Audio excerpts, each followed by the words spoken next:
Una de las cosas que más me gustan cuando llego a Morelia es el fabuloso acueducto de cantera labrada que sirve de marco para una de las entradas a la ciudad.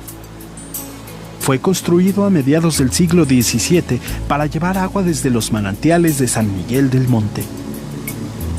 Originalmente tenía 26 kilómetros de largo.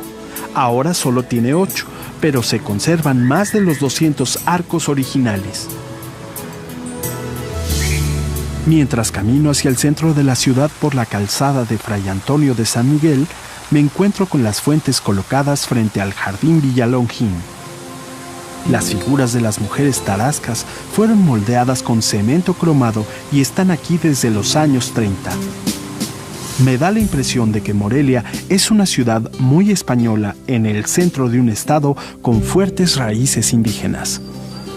Morelia fue fundada en 1541 por el virrey Antonio de Mendoza y originalmente la llamó Valladolid por la ciudad española donde él había nacido.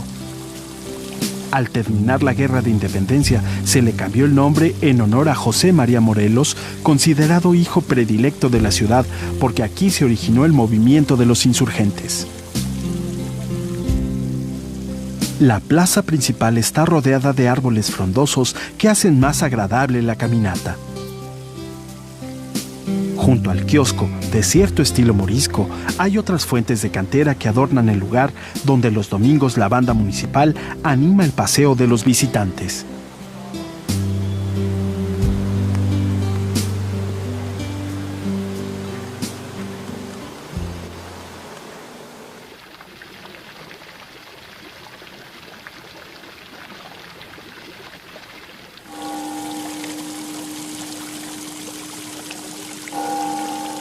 Las torres de la catedral miden casi 70 metros de altura y desde aquí abajo puedo contar más de 20 campanas y cencerros. Esta iglesia se terminó de construir hacia el año de 1770 y aunque las torres y la fachada no tienen unidad estilística con el interior, no desentonan con el conjunto de edificios de los alrededores. La reja de hierro que rodea el atrio se instaló a finales del siglo XIX y también en esos años se realizó la decoración tal como la vemos ahora. El interior es sobrio, pero muy impresionante. Consta de 3 naves y 4 capillas laterales de estilo dórico que se caracteriza por la ausencia de adornos excesivos. En esta iglesia hay piezas valiosas del siglo XVIII, como un Cristo de marfil, jarrones chinos traídos en la nao de Manila y también se conservan el báculo y el sombrero episcopal de Vasco de Quiroga. Curiosamente, la entrada a la catedral da a la calle principal y no directamente a la plaza, de acuerdo a la costumbre colonial española.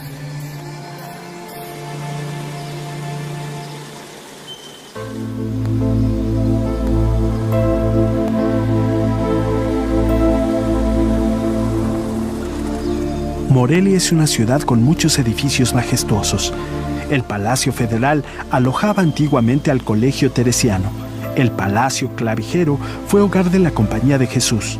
Ahora, estos edificios albergan oficinas gubernamentales y en algunos casos de instituciones financieras que se han encargado de su restauración y conservación.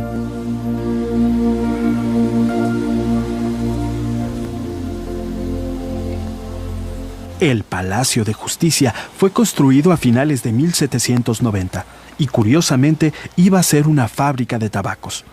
Con el tiempo sufrió modificaciones y desde entonces ha tenido infinidad de moradores. Estuvo ocupado por el Colegio de San Nicolás, fue salón de sesiones del Congreso, correccional y escuela primaria. Se nota la influencia francesa en la arquitectura por el amplio patio, la señorial escalinata y su barandal de hierro forjado. Es en este espacio donde están los murales del maestro Agustín Cárdenas que representan el primer Tribunal de Justicia establecido conforme a la Constitución de Apatzingán promulgada el 22 de octubre de 1814.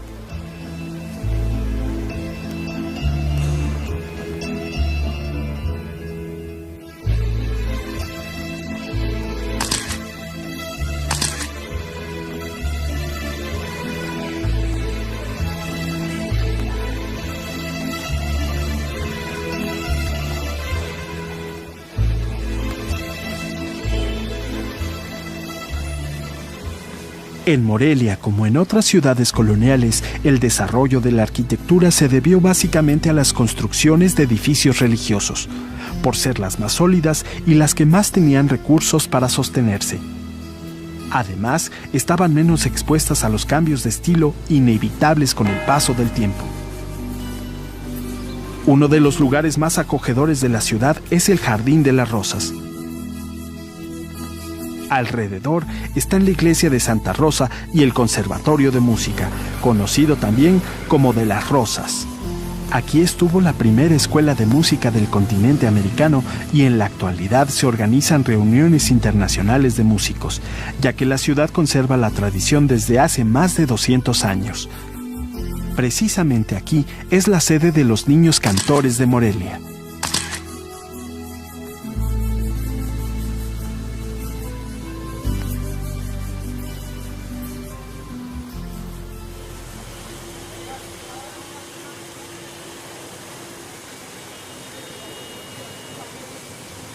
El Jardín de las Rosas se ha convertido en el Jardín del Arte, y todos los fines de semana vienen artistas de todo el estado a exponer sus obras. En esta ocasión, el Día de los Muertos es el tema de los trabajos, y los pintores, grabadores y escultores que participan exponen su obra en esta agradable galería al aire libre.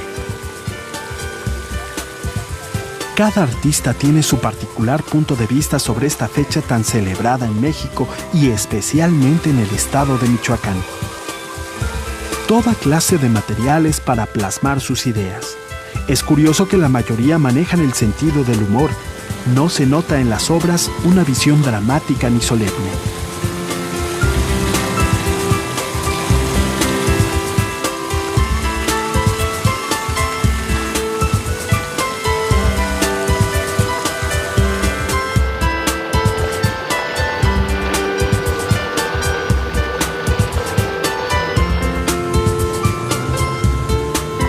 Pero yo quiero seguir mi viaje y sobre todo estar en las ceremonias del Día de Muertos que son tan famosas en todo el mundo. Lo único que tengo que hacer es elegir el rumbo y cargar mi mochila.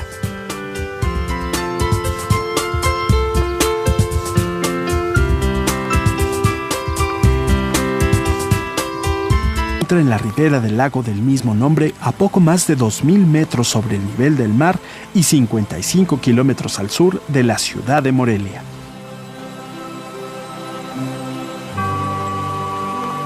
A pesar de que algunas de sus calles están bastante empinadas, Pátzcuaro es el complemento ideal de la bien planeada capital del estado. Y con esta luz de la mañana, las fachadas de adobe y cal blanca adquieren una increíble textura dorada.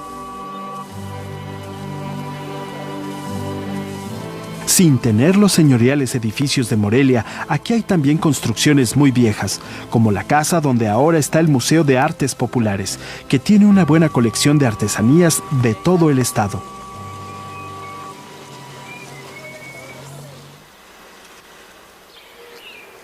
Mientras camino por las calles, me da la impresión de que Pátzcuaro es un lugar donde el tiempo se ha detenido y la gente que vive aquí tiene una relación muy cercana con el lago, la tierra y con su pasado indígena. Además, como en cualquier población pequeña, la gente no tiene demasiada prisa. Se levantan temprano, como en todos los lugares donde la pesca es fundamental para la vida cotidiana, y después todo transcurre tranquilamente.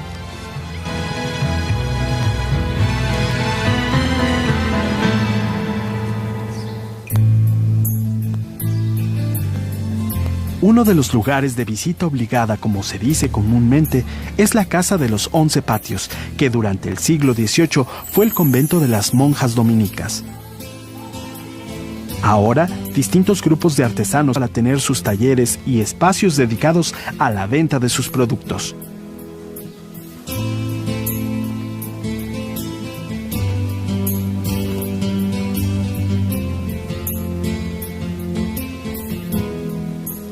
Las enseñanzas del evangelizador Vasco de Quiroga y el talento nato de los indígenas se combinaron en el pasado.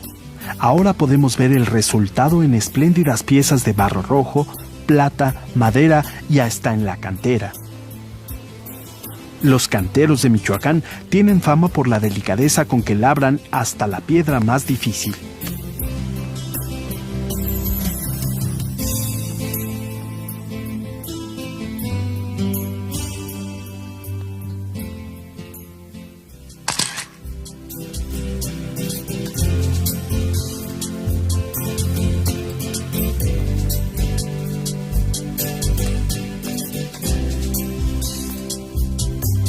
Y a pesar de que estamos en noviembre y yo pensaba que ya no era época de tanta flor, me impresiona la cantidad y variedad de flores que puede comprar la gente frente a los portales.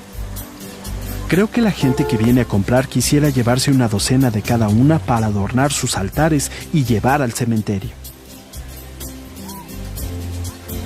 Me llama mucho la atención que la mayoría de las vendedoras y compradoras son mujeres. Claro, ellas son las que seguramente las saben escoger mejor y además se saben sus nombres. Apenas puedo recordar algunas, como los crisantemos, la flor de terciopelo, el cempasúchil por supuesto, los alelís, los nardos y las gladiolas. Además de la algarabía de las voces y del regateo, me envuelve la mezcla de los olores. Así como cada flor tiene su forma y color, también tiene su aroma.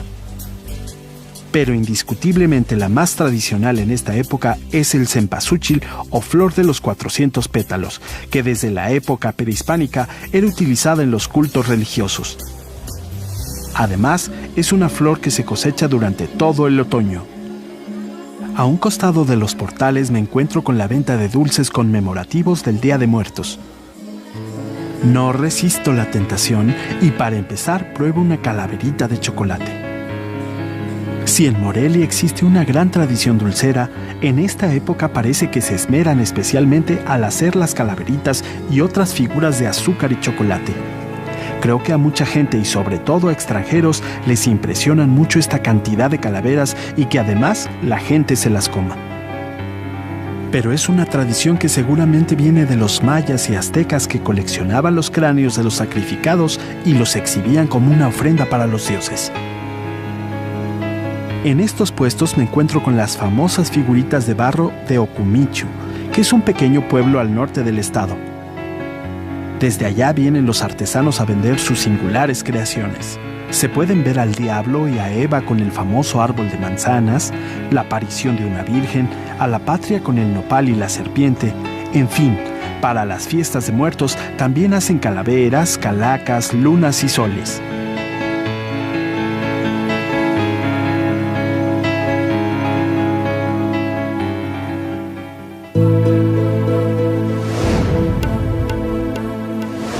Janitzio es la isla más grande de las que hay en el lago de Pátzcuaro. Hay otras más pequeñas como Yumín, Pacanda y Tecuín, donde viven algunos pescadores y sus familias. Ahora camino hacia el mirador del Estribo Grande, desde donde puedo ver el lago en su conjunto con la isla de Janitzio al frente y sus riberas más lejanas. El pueblo está en el lado sur de la isla que precisamente mira hacia Pátzcuaro, y el paisaje de las casitas escalonadas en el cerro le da un aspecto acogedor al lugar.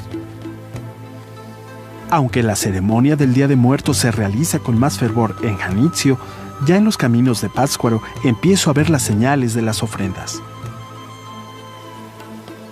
Antes de subir a la lancha que cruza de Pátzcuaro a Janitzio, me fui al mercado y compré un sombrero y un jorongo, que por ahora guardo en la mochila.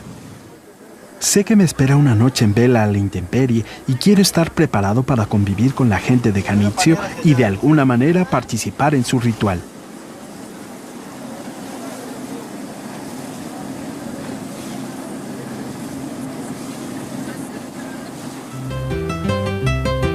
En este lugar la mayoría de la gente vive de la pesca del charal y del pescado blanco.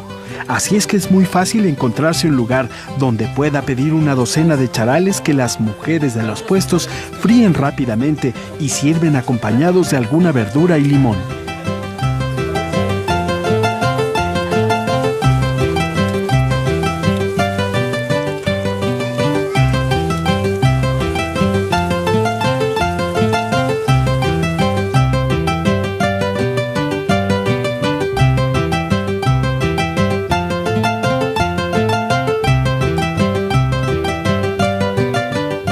Con este manjar se preparan unos buenísimos taquitos.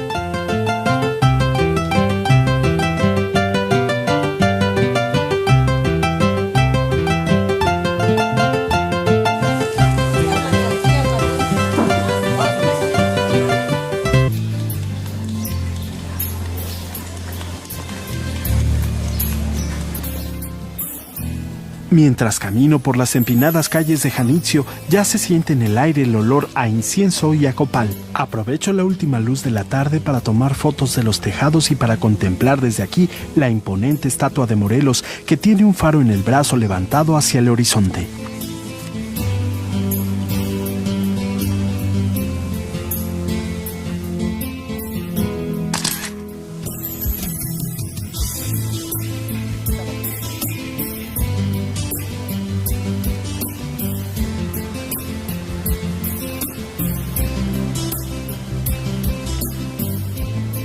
En realidad, la ceremonia del Día de Muertos empieza el 31 de octubre con una misa en la iglesia de la Virgen de la Salud en Pátzcuaro y mucha gente cruza el lago para asistir. Durante el día primero empiezan con los preparativos de la velación y es el día en que se ponen las ofrendas en las casas. Como la gente en estos días es muy amable y hospitalaria, no tienen inconveniente para que visite su ofrenda. Esta celebración a la muerte tiene profundas raíces indígenas, que mezcladas con la fe cristiana que trajeron los conquistadores españoles, dieron como resultado una serie de rituales que sirven para acercar, en estos días del año, a los vivos con sus seres queridos que ya han muerto.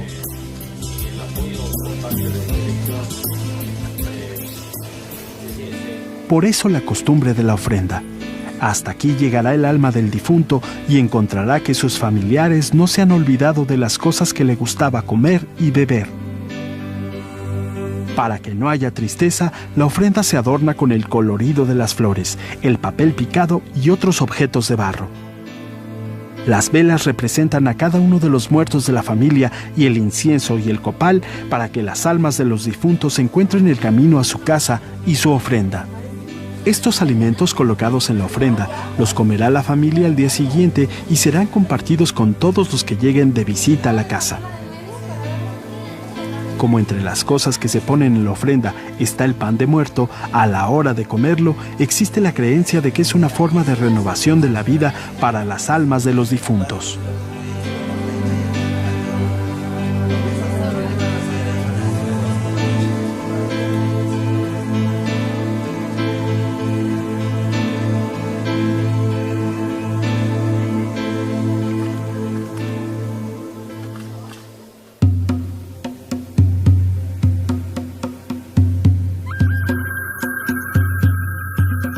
También en el lago los pescadores hacen su ceremonia.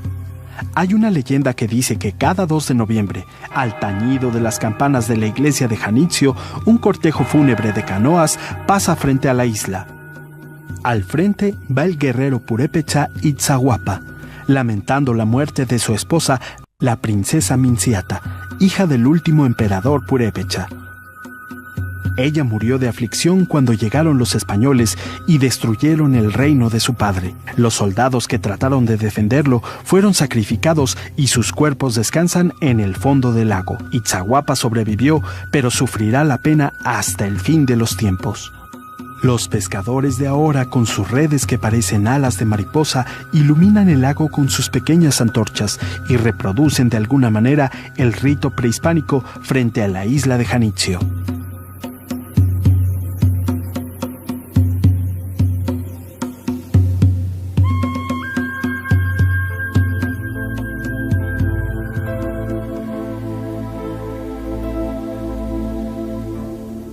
Desde el mediodía y sobre todo las mujeres se dan cita en el cementerio para llevar a las tumbas alimentos y flores como las que han puesto en las ofrendas de las casas. Desde temprano limpian las lápidas y ya cuando oscurece empiezan a encender las velas. Aquí se quedan hasta que los cirios se consumen y mientras tanto se dedican a rezar y conversar con sus vecinos y familiares.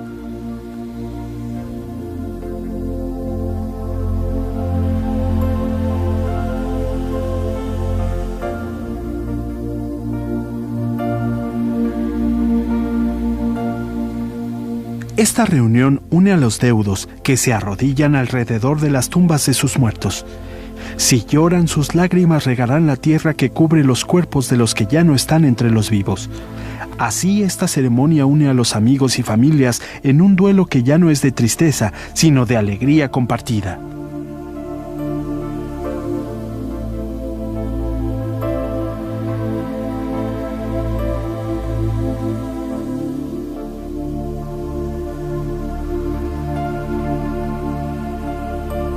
Es muy especial la manera en que se celebra el Día de Muertos. Seguramente esta ceremonia está relacionada con los ritos prehispánicos, donde la muerte era un privilegio, porque la idea de la salvación ante los dioses en el mundo de las culturas precolombinas era colectiva y no individual como en la religión católica.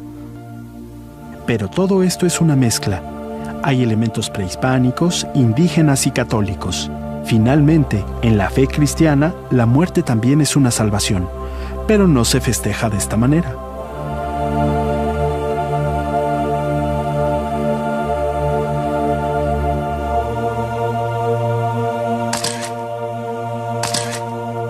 Para tomar fotos, me acerco primero a las personas y les pido permiso.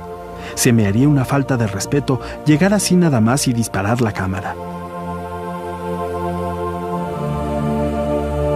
Aunque podría sentirme ajeno a todo esto, el olor del copal, el incienso y la cera de los cirios me dan una gran tranquilidad. Además, a nadie parece molestarle mi presencia.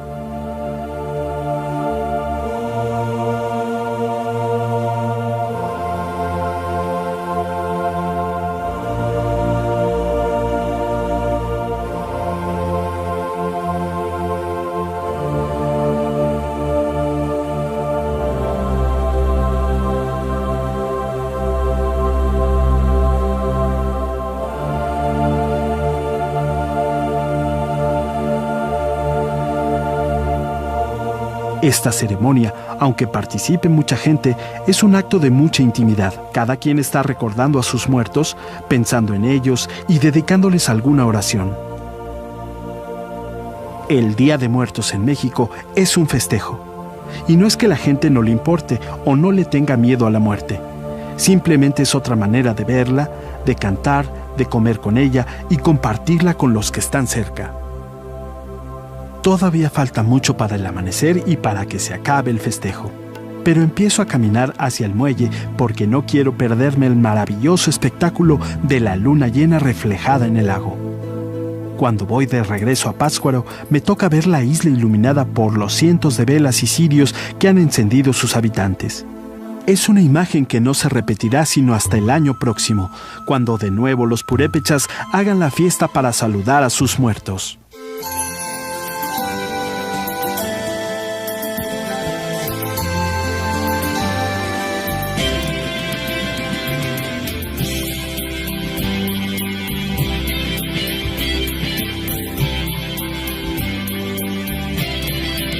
Dórico que se caracteriza por la ausencia de adornos excesivos. En esta iglesia hay piezas valiosas del siglo XVIII, como un Cristo de marfil, jarrones chinos traídos en la nao de Manila y también se conservan el báculo y el sombrero episcopal de Vasco de Quiroga. Curiosamente, la entrada a la catedral da a la calle principal y no directamente a la plaza, de acuerdo a la costumbre colonial española.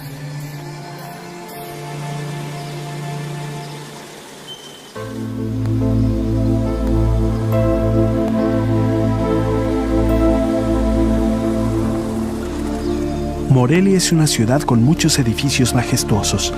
El Palacio Federal alojaba antiguamente al Colegio Teresiano.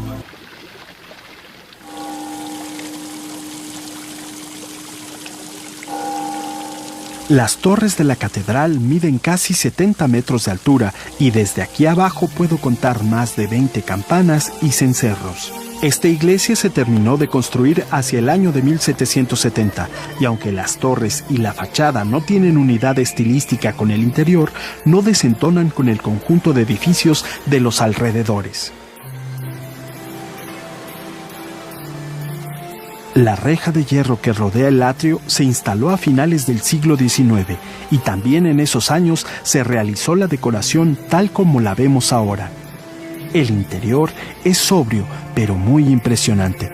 Consta de 3 naves y 4 capillas laterales de estilo de agua desde los manantiales de San Miguel del Monte. Originalmente tenía 26 kilómetros de largo. Ahora solo tiene 8, pero se conservan más de los 200 arcos originales. Mientras camino hacia el centro de la ciudad por la calzada de Fray Antonio de San Miguel, me encuentro con las fuentes colocadas frente al Jardín Villalongín. Las figuras de las mujeres tarascas fueron moldeadas con cemento cromado y están aquí desde los años 30. Me da la impresión de que Morelia es una ciudad muy española en el centro de un estado con fuertes raíces indígenas. Morelia fue fundada en 1541 por el virrey Antonio de Mendoza y originalmente la llamó Valladolid.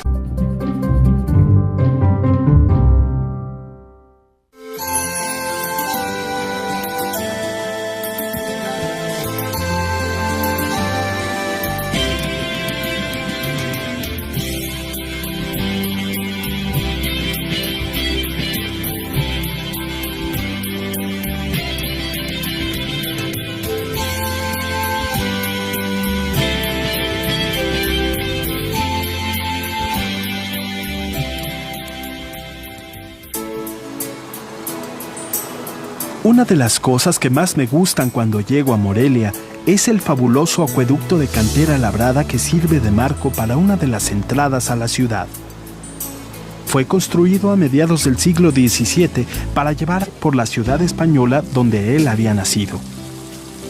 Al terminar la Guerra de Independencia, se le cambió el nombre en honor a José María Morelos, considerado hijo predilecto de la ciudad, porque aquí se originó el movimiento de los insurgentes.